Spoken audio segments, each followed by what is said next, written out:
antikonformiste, shumë dimensionale, për herë ndryshe. Të gjitha ngjyrat e saj e quan drejt fitores së Big Brother VIP vitin e shkuar, Egla Cenon.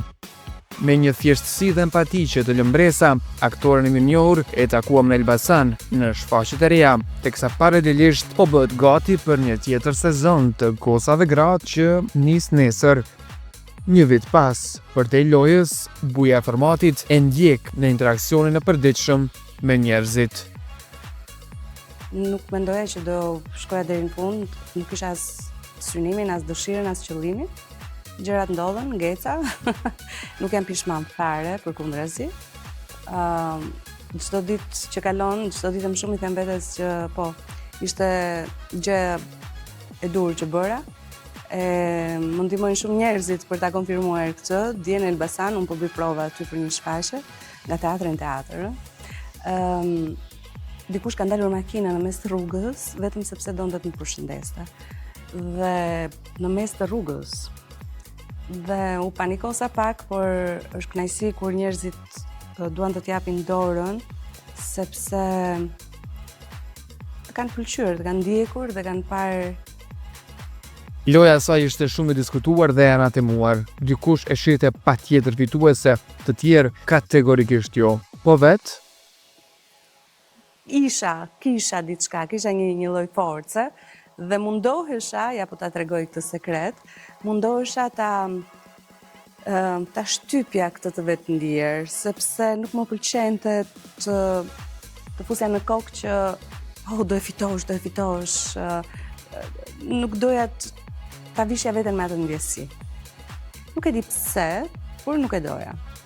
Por sigurisht që nuhasja qoftë nga live-et që bëheshin, qoftë nga banorët, nuhatët. Kur këto formate mbarojnë, shuhen edhe raportet. Me to e lekët, si e ka Egla marrëdhënien? Që ja ka kaluar, i kam xhan, kur mundemi i frekuentoj, disa prej tyre, me disa jam afruar, disa më janë afruar, disa janë larguar, ç'është vibe-i.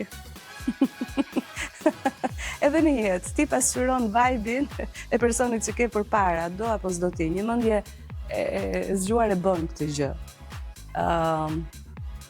Sidomos aty brenda pastaj, aty ti e di që je në një garë, ti o do flesh gjumë, o do shtypesh, o do dalësh, o ti do luftosh për t'ja dalë. Një pyetje alla shqiptarëse. Çka bëre me paratë e fituara? Thonë që parat nuk tregohen, por i kam investuar. Mirë. Në një garzë e Bigut, shpesh në gojë është zënë familja. Vëllezërit e aktores dhe jo vetëm janë shtyllë fort për të. Gati prekem kur ndjej krenarinë e tyre për mua. Mami gjithashtu, mami është mbretëresha e kësaj loje, sepse njerëzit zakonisht më pyesin, pyetja e parë që më bëjnë është si është mami, dhe jam shumë e lumtur me këtë, duket që ajo ka lënë një gjurmë mame, s'kishte si ndodhte ndryshe, edhe unë jam goca mamit. Përkundër që vetë mbjetoj frikshëm në 4 muaj izolim, besoni se jo, Egla s'ka parë Big më herët.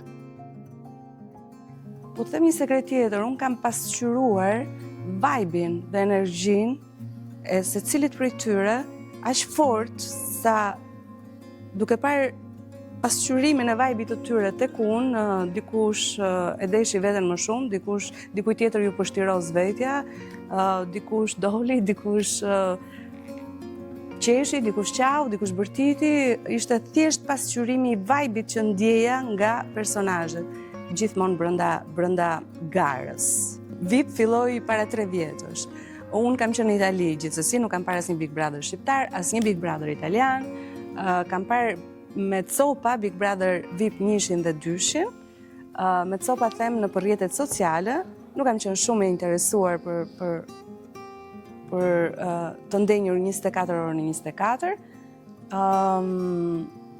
Nuk mendoj se njëra eksperiencë i ngjan tjetrës, sidomos nëse fituesi është autentik dhe sipas meje në të 3 sezonet kanë qenë autentik, pra kanë ardhur 3 njerëz të ndryshëm që nuk është se kanë kopjuar njëri tjetrin apo janë sjell sikur, sepse nuk i shpëton dot publikut nëse nuk je vetja. Ndonë se shumë gjëra ndryshojnë, konstantja është raporti me Julin. Unë Julin e quaj koleg, nuk e quaj mik apo armik nga Big Brotheri, sepse Juli është një aktor, ka dalë nga një akademi artesh pas meje. Jemi dëgjuar, kemi shkëmbyer disa mesazhe her pas here. Kohët e fundit e kam ftuar dhe në ditëlindjen time, nuk më është përgjigjur, nuk e di ku i ka ngelur qefi. Unë kam dalë nga Bigu, me thënë të drejtën zemra ime. Nuk më intereson më, domethënë, të flas për ty si ish konkurrent i Bigut, dhe të them të drejtën jam lodhur pak nga disa prej tyre që nuk kanë mirësinë të kuptojnë që nuk mund të flasin për dikë tjetër, në këtë rast për mua, si pasojë e Bigut, sepse jeta është e gjatë, profesionet janë të ndryshme, Bigu ishte Big dhe unë nuk do të lejoja, s'mund të bëj gjë sigurisht, po etika ime nuk do më lejonte të merrja në përgoj, se është marrje në përgoj, emrin tënd për atë që ke qenë aty. Dhe ta projektoja sot, pas një viti, në komente apo në ndjesira të ndryshme, jo, nuk e bëj. Dhe nuk dua ta bëj, nuk është etike e para punës. Qëllon që e bëjnë me mua, nuk është se më bën as ngrohtë as ftohtë, me thënë drejtën, po të vjen keq, të vjen gjënof. Por kthesa në marrëdhënie u bë me Meritonin. Fjalët sot për njëri tjetrin nuk janë ato të lojës. Shkëlqyer, nuk ishte njerëz të pashkëlqyer aty brenda, domethënë nuk ishte njerëz të liq. Por fati do që loja të nxjerrë ca hije të karaktereve që nuk janë fituese, ndërpresin dhe kaq. Për mua kjo është filozofia e Bigut. Nuk është ndonjë Meritoni, me që më pyete për Meritonin, dëgjohem vazhdimisht, shkëmbehemi me telefonata, mesazhe. Ka qenë Meritoni që më ka kontaktuar pas gati më pak se një viti nga mbarimi i Bigut. Nuk e di pse pritja e gjatë, unë s'doja ta ngacmoja, unë s'kam ngacmuar njëri, në fakt kam ngacmuar vetëm kur më ngacmonin. Dhe e mirë prita telefonat, dëgjohemi rregullisht, kemi ngrënë një darkë bashk, e kam ftuar në ditëlindjen time.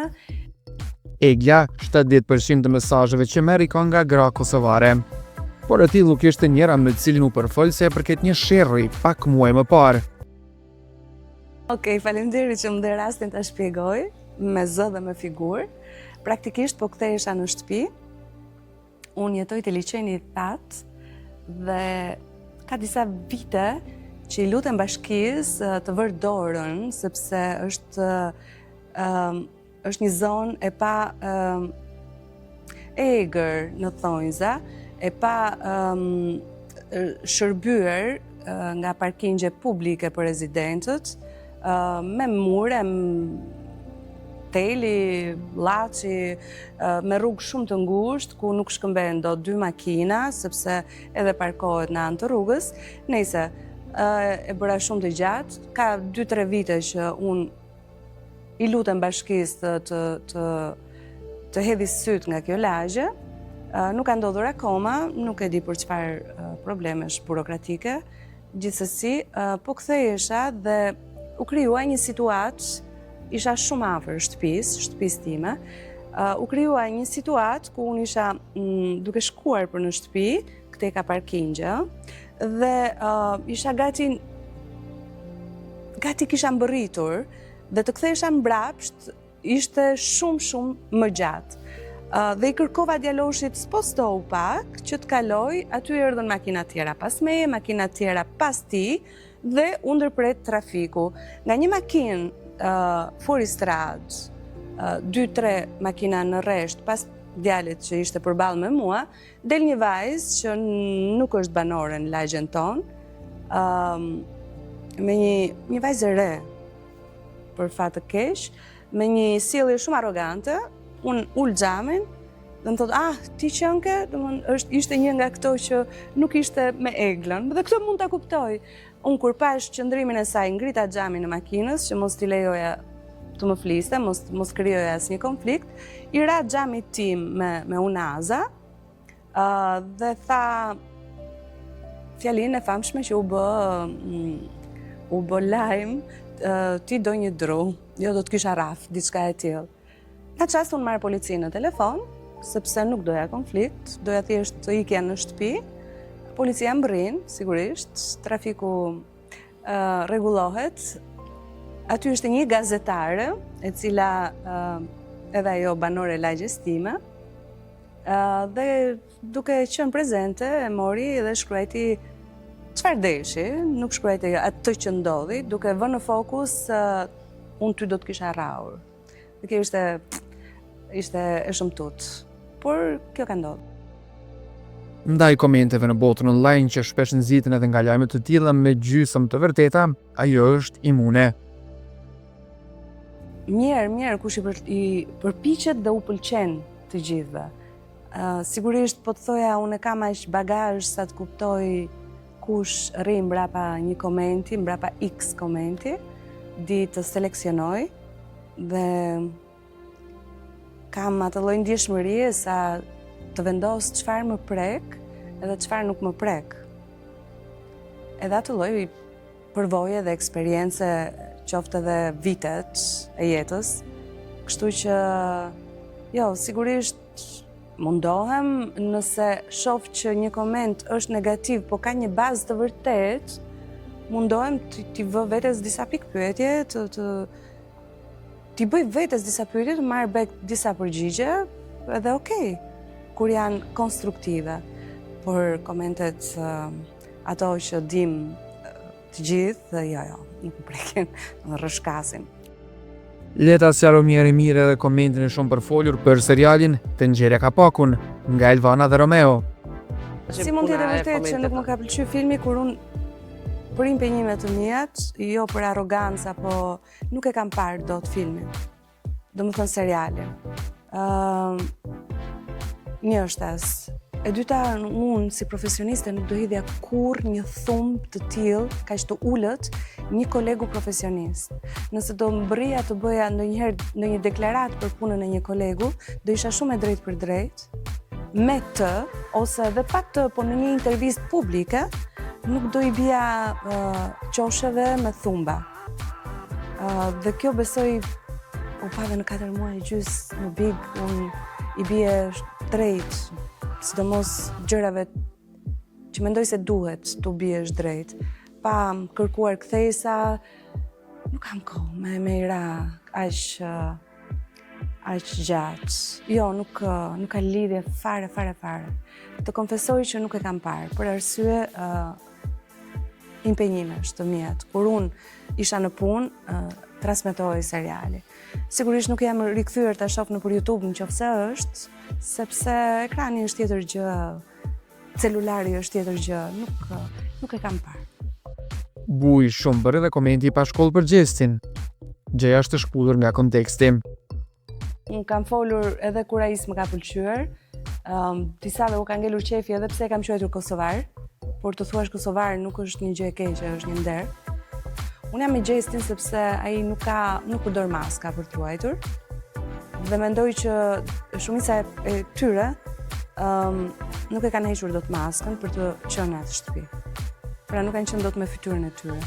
Prononcohen pa shumë doreza, edhe unë pa maskë. Nëse nuk më ka pëlqyer për shembull fillimi i lojës së tij me Eglin dhe më dukej sikur ai shfrytëzonte një femër, një grua për të ndërtuar lojën e tij, unë e kam thënë. Kurse ajo pa shkollë, kur jam shprehur po, një djalë pa shkollë, është sepse ai vetë aty brenda e ka thënë unë jam pa shkollë. Unë kam theksuar atë për të thënë që nuk ka nevojë të kesh universitete për të pasur një fytyrë. Po, ai pa shkollë. ai dua që ta fitoj. Kjo ka qenë ideja. Nuk ka nevojë për akademira për të pasur një fytyrë. Fytyrën oj ke ose ke. Për mua ai e ka. Kaq. Është i vogël, do rritet, por ka fytyrë. Egla duhet sërish në panelin e gocave gra që rifillon nesër. Aty mund ta dëgjojmë të shprehë mendimin e saj për shumë gjëra, por asesi për jetën e vet private. Nuk u shpreha për jetën time private, sepse jeta private quhet private sepse është private dhe duhet ngelet private. Të paktën unë kështu e dua dhe kështu e jetoj. Më duket absurde në moshën time apo në kultivimin tim apo në mendjen time quhet si duash që të flas për gjëra që di që do të jenë ngushtësisht private dhe këtë ta bëj në publik. Shkon jashtë çdo lloj rregulli që unë mund të ndjek për të jetuar. Kështu që ç'të të them? E lumtur? Oh yeah! E përmbushur? Më shiko! Jam shumë e lumtur. Edhe kur jam e lumtur, e di që truri është një mistrec i vogël që çfarë ti thua është bën, kështu që unë e kam mësuar trurin tim që të më dëgjoj kur flas dhe po, ndaj më dëgjon. Jam okay fare. Me punën e saj në teatr dhe rikthimin të shtunave në ekran, një shije nga Egla për muajt në vazhdim do e kemi një herë në javë jo vetëm deri në ritakimin ton që shpresojmë të jetë në Prishtinë.